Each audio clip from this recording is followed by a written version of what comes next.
Hey everyone, it's Mama Does Nails and welcome back to my channel. So guys, those are the nails I did. This is the video showing you how I created them. Now I am working on my dominant hand with my non-dominant hand, but bexyglow acrylics absolutely make it easy. So before we go into it, I just want to say that brush there isn't from bexyglow. However, she now does also have a size 8 brush, so I will be getting onto that rather soon because for my own natural nails that I was working on, the 8 is perfect.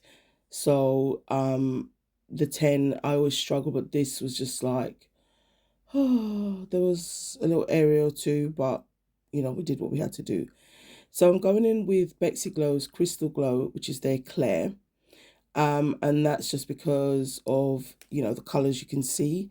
And I'm also going to be using black, which is called Protection. So I was just so scared. I was like, you know what, let's protect the nails. So I did a very thin coat of that clear acrylic. The other colors I used, guys, is from the new collection, Wildfire.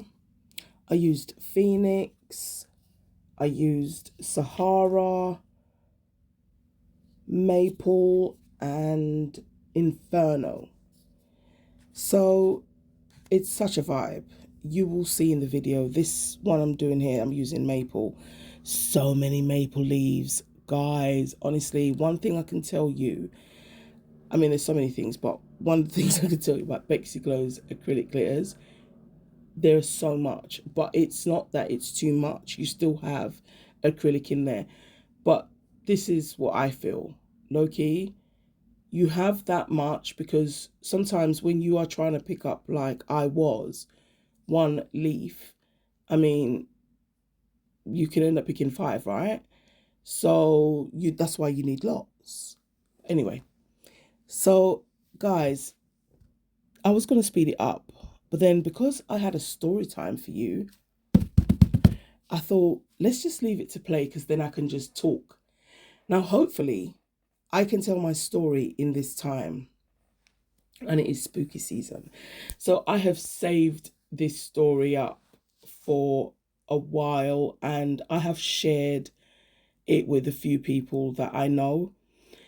And I've done a few story times on my channel, but I was saving this one for Halloween. And it's not that kind of Halloween story. It was just because obviously it's Halloween and didn't want people to sort of think, why are you telling us this in March?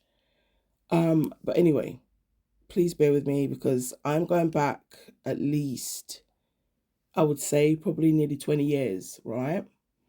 I do remember I was homeless at the time with my firstborn.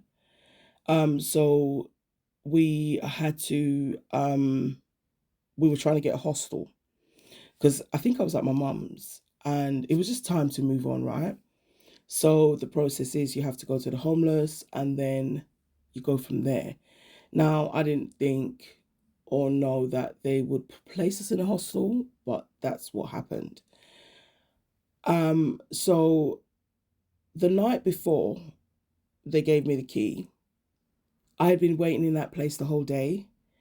And because they were closing, they said, hey, look, take this key, stay here, come back in the morning, and we'll give you a key for your permanent place. So I was just like, oh, you're just hoping.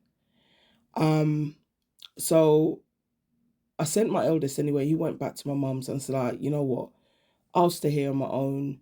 You go up to Nan's and whatever. So, that's what happened. So I think I actually went with him and then I just came back. The idea was just, get in the bed, sleep. Now, if this was now, I would have so much to do on my phone, right? But it wasn't. So I think I came back and I was a little bit tired, but I think I was talking on the phone, made a few phone calls. But this whole time, it was just cold in there. But when you come out of the cold, you just think, okay. So I remember I had my jacket on. I mean, right now I'm telling you this story. I have my big cozy cardigan on. And it's making me just, because I'm reliving it. And I just remember thinking, like, why is it so cold? So I remember touching the radiator, and I thought, well, it's not hot, but it's warm. So then now I'm thinking, okay, just give it some time. There were no windows open. I'm there again, it's like another 20, 30 minutes have gone. It's still freezing. I still found it hard to take off my coat because I think I initially did. Thought I could try and warm up that way, but no. Now there's no TV in there. There's nothing. I think there was a pillow and a sheet. It was literally stay here, come back in the morning.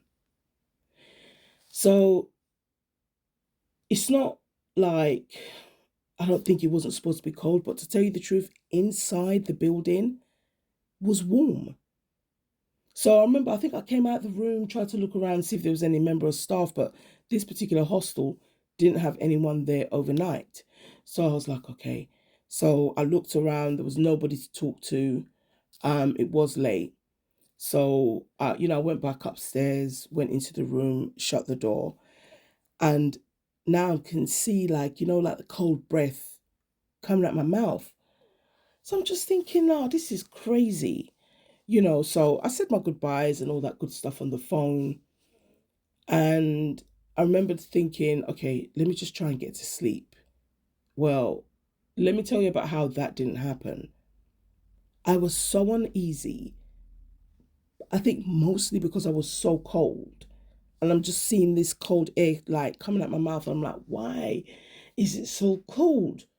Now you got to remember, at this time, all I'm thinking is, it's cold, it's cold, it's cold. I didn't really sleep. For one reason or the other, I was hearing noises and waking up, and, you know, it was just sleeping somewhere not familiar.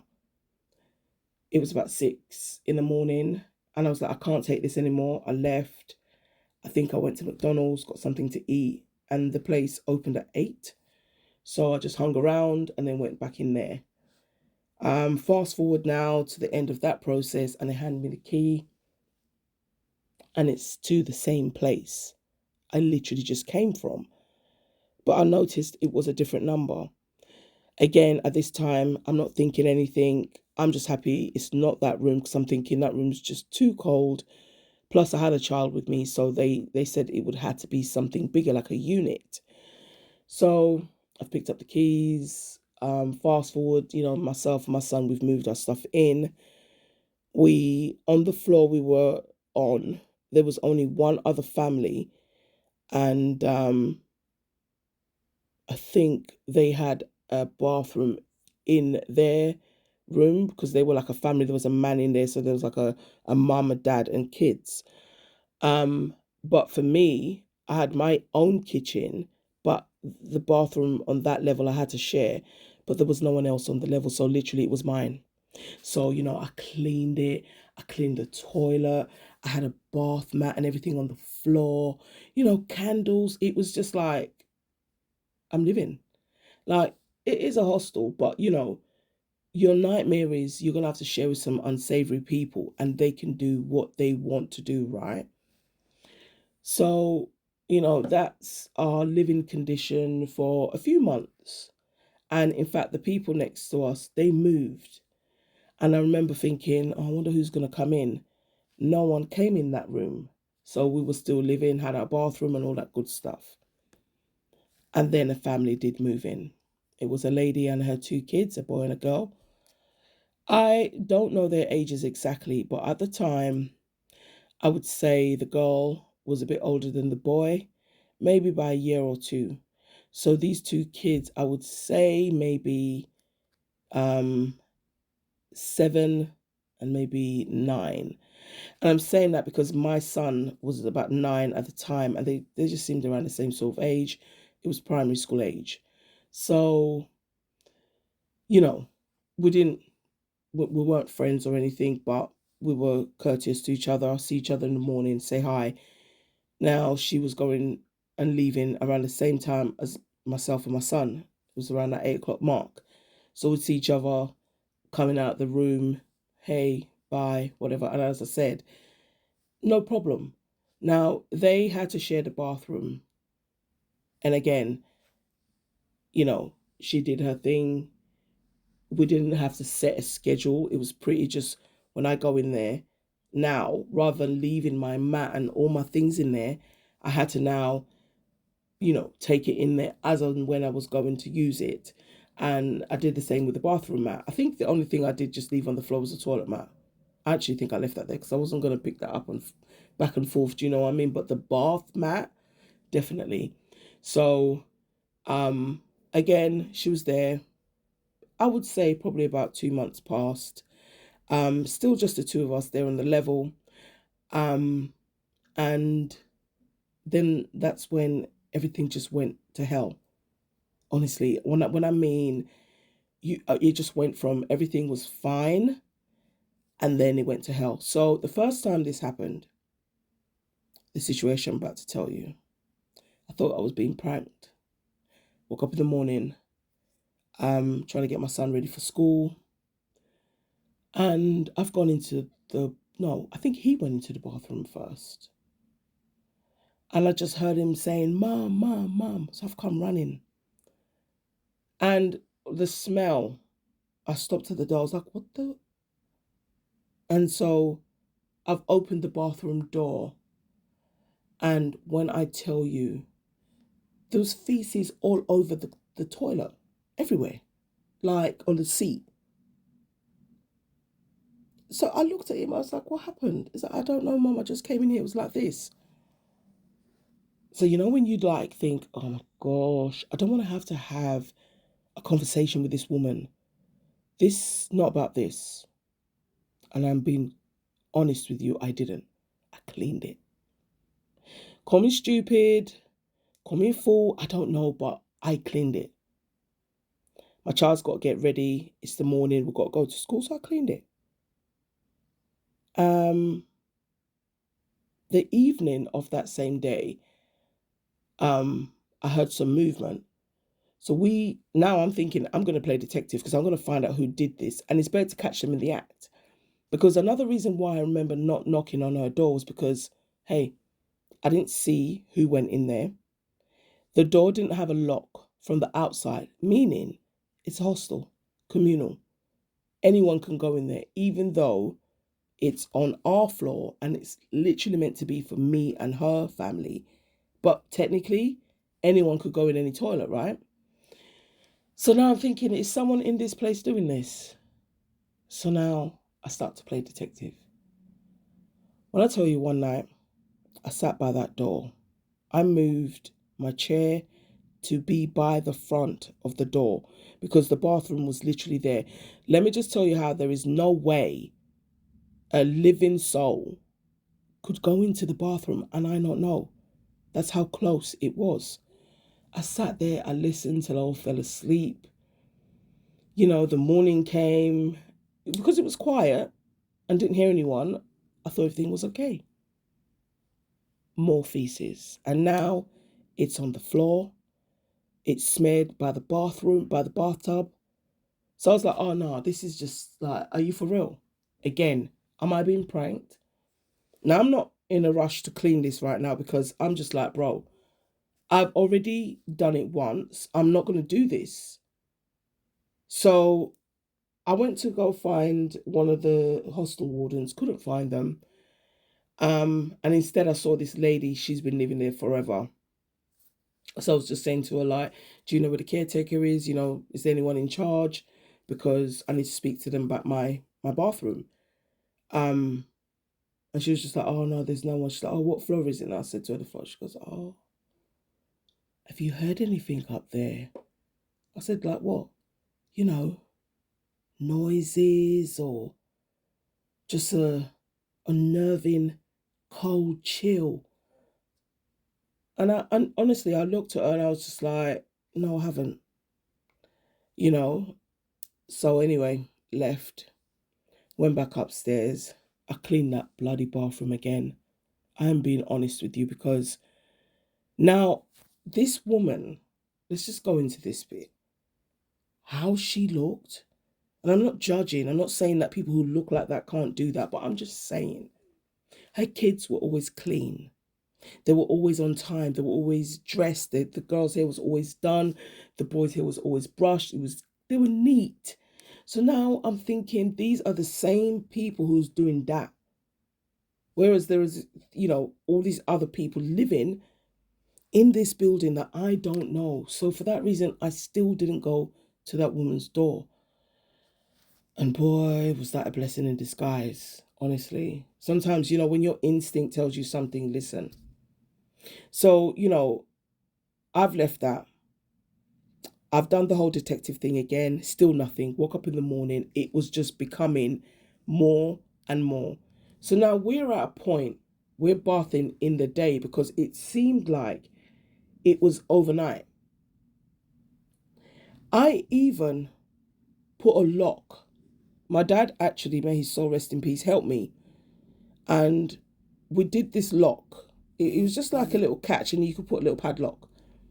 So that we found out that we were able to do that because it's the two of us, and that is our bathroom.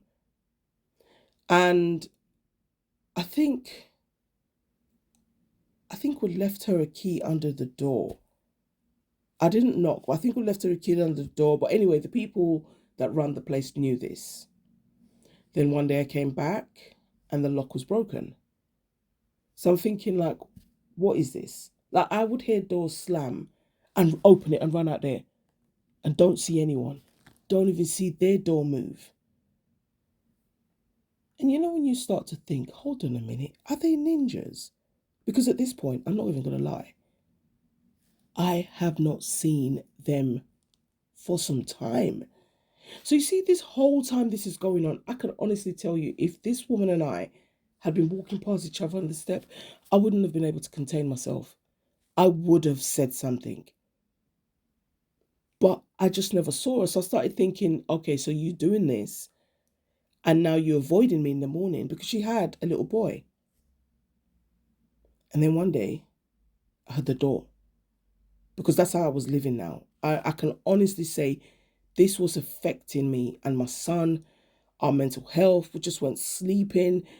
You're going into the toilet. Every day I cleaned feces. I want you to understand, it was every day. It's around the toilet. It's on the walls, on the door. I was like, what is this? And then I saw the little boy. And as God is my witness, the day I saw him, I thought he was sick. He just walked into the toilet and then he just walked back out. He didn't say nothing. I was thinking, okay, let's see. So I went in there afterwards and it was clean. Again that night, more feces. So I'm not going to lie, it became my way of living, honestly. And now I am just withdrawn from all of this. My son couldn't take it anymore. We could just not go to the toilet and it was just okay. There were 1 and 2 times, but from when you go to bed in the night and wake up in the morning, it's smeared. And I mean, not thrown at the wall. I'm talking smeared. Like when you on the wall, like you are plastering a wall. And hi. So, like, none of this made sense. I was really at this point not even thinking this family. I'm saying there's someone else in this hostel. This might be a hate crime. I don't know. I am a black woman, so I don't know. But who is doing this? And because there are no working cameras, we don't know who. My detective skills are good, but this person, as I said, ninja or a ghost or a duppy, demon, something. So let me tell you why I'm saying this now.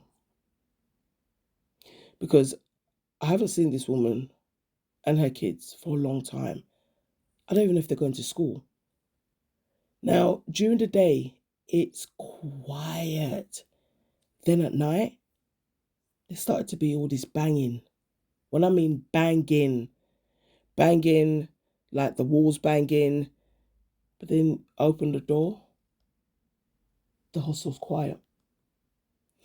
That same lady that was telling me about all the stuff happening, she came and knocked on my door. Did you hear that? I said, yeah, I can hear all this banging. Is someone having a fight? She goes, no, that's not what it is. It's got hold of her and it's not letting her go. It's got her and her kids. So I said, what? Your neighbour next door. It's got hold of her.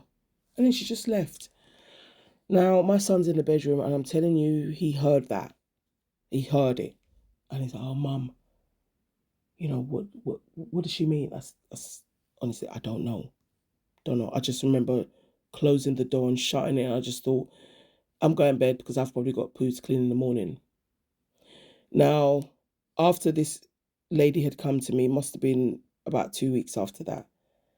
And one day, I was getting ready. I think it was a Saturday. I think I was just going to my parents. And we've come out of our room and there was a man outside their flat, their room. And he had the kids with him. And he had a Bible in his hand, opened. He had a cross and this man was praying. So when I opened the door, I went back inside because I thought I just interrupted something. And then you're like, well, what did I just interrupt? Because I went back in my brain and I'm like, wait, the Bible, what's happening? So I opened the door again. And I did. I'd asked him if everything was okay. And he said, no. Their mum's still in there. He goes, he let the kids go, but he won't let her go. So I said, who? And that's when he said that his wife had been possessed, his ex-wife. And he's just praying. The kids, when I tell you, you see, before you are saying to yourselves, oh, is it a joke? Is it a prank? These kids were standing there, frightened. Their mum was in that room, behind that door. Only Jesus knows what they saw inside there. Only Jesus knew. But it had a hold of them and it would not let the woman go. And immediately this man said that. He asked me, if I'd seen anything, if I heard anything. And I said, you know what? I haven't. I just hear a lot of banging and, you just don't know where it's coming from. It's really loud. And he said, that's him. It throws her around. So, you're thinking, what the F? So I told him, I said, look, there's been lots of poo, smeared on. He goes, yeah, that's him. All this time I was thinking it was the kids. He said, nah, serving the kids. But he let the kids go. And I just said to him, you know what, I am so sorry. I did not know what to say because, this is like coming face to face with evil. And I wasn't ready for that. I'm not equipped for that. So, we said what we had to say until I walked down the stairs and walked out that building. I'm not lying, guys. This man was praying. I can't even tell you what part of the Bible he was in. He was praying. He had this cross. He was outside that door because this thing won't let this woman open the door. And I never saw that woman again after that. I never saw her again. I don't know how this story ended. But I do know that one day when my son had gone to school, I started to hear voices. And I'm telling you, this voice said to me to kill myself and to kill my son. Yeah. Now, I'm so sorry. If that was a trigger, I should have given a trigger warning.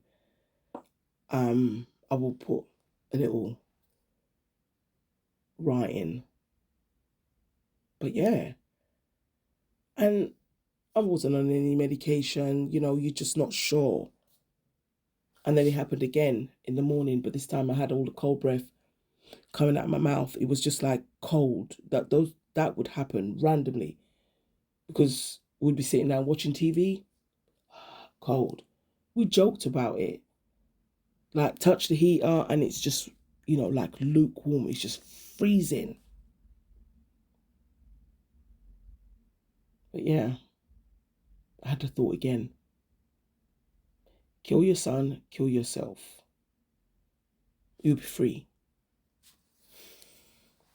Now I tell you, at the time, I wasn't in a good place with my mum. We weren't really on talking terms.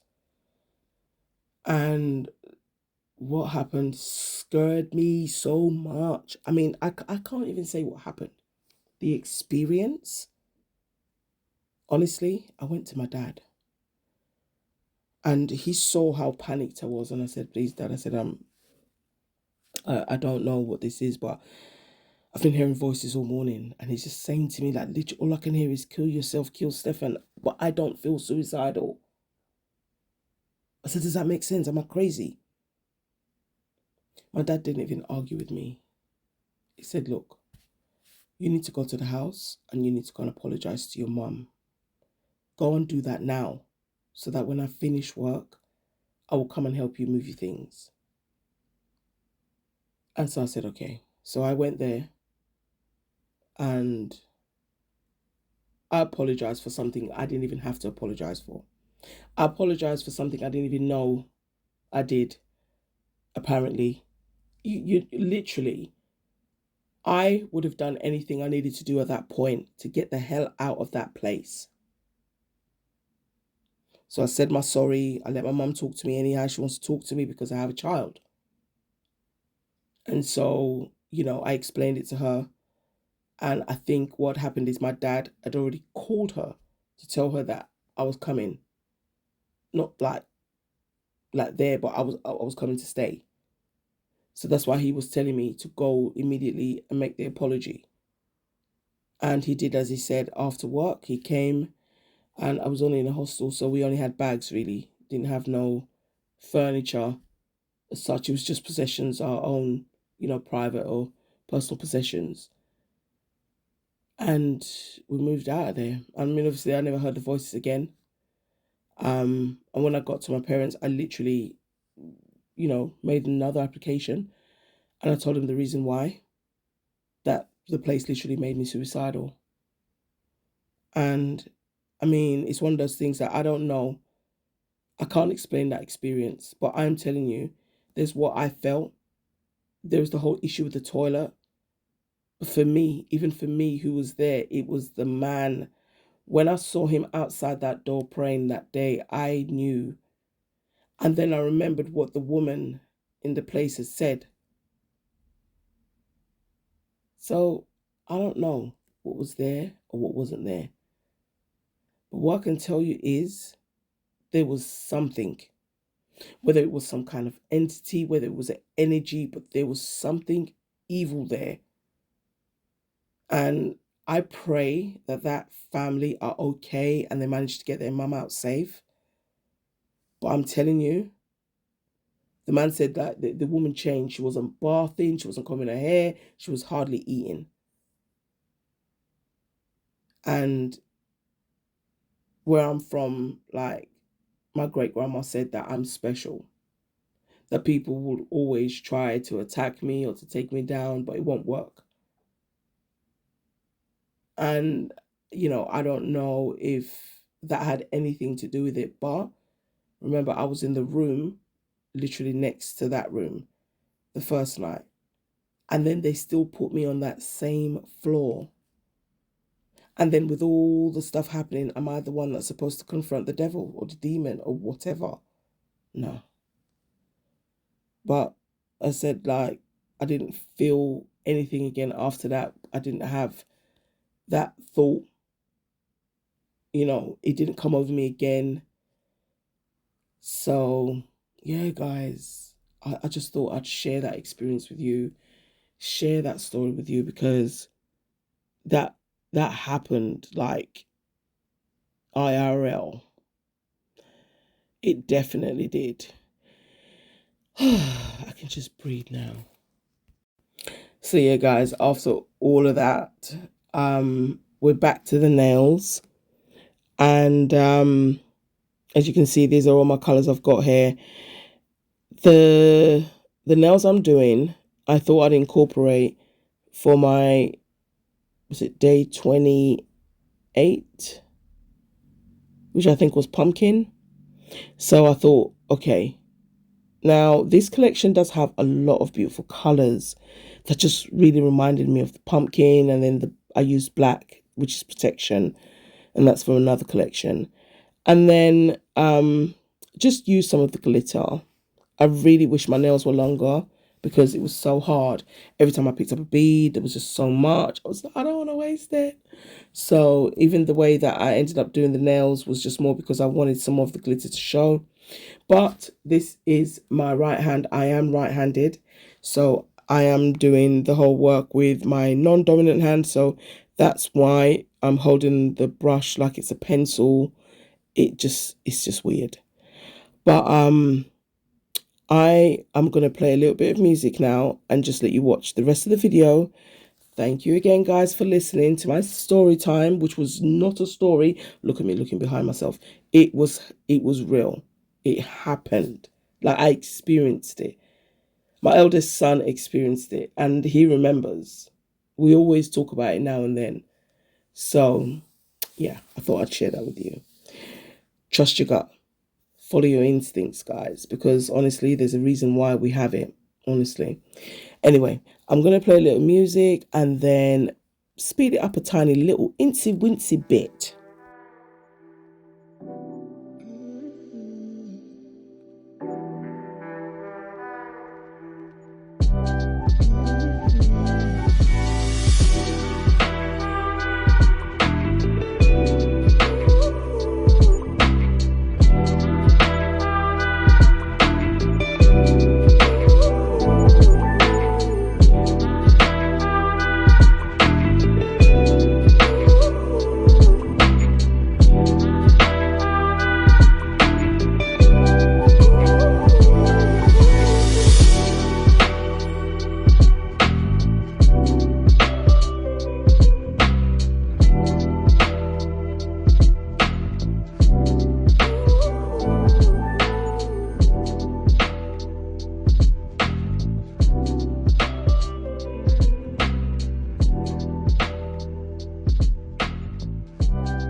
So guys, remember I said it was a pumpkin theme for that challenge I was doing. So I decided to put some pumpkin stickers on the nails because I needed to do my nails like for real in real life, and at the same time I had that day, so I just thought I'd kill two birds, one stone. So it gave me a chance to use some of the beautiful colors from that collection as well. It's giving all the fall vibes. So yeah, that's all I did. I used some of the stickers, and then I used like some, I don't know, like gothic sort of esque bling that was in this box that I got from Look Envy when I went to the Olympia Beauty Show. So yeah, I put a little star, there's a heart, and I've got Jesus Christ with me. Yeah. So and that's a cross. I got the cross. So yeah, guys, this is bringing me to the end of the video. I love you all so much, and thank you for listening to my story time again. This was just a nice little video I was just doing. This was my me time. I didn't really have to film this, but you know, I just thought, why not? And I was on the struggle bus, so hey, why not? I am playing with the acrylics using my non-dominant hand on my dominant hand. There was a point where it was just like, even your brain's just like, just lick it, you know, just get the freaking acrylic down. But each time I do it, it does get a bit easier. All right, I love you. I'm Mama Does Nails, and I'm out. Please stay tuned till the end. Catch me in the next one. Bye, guys.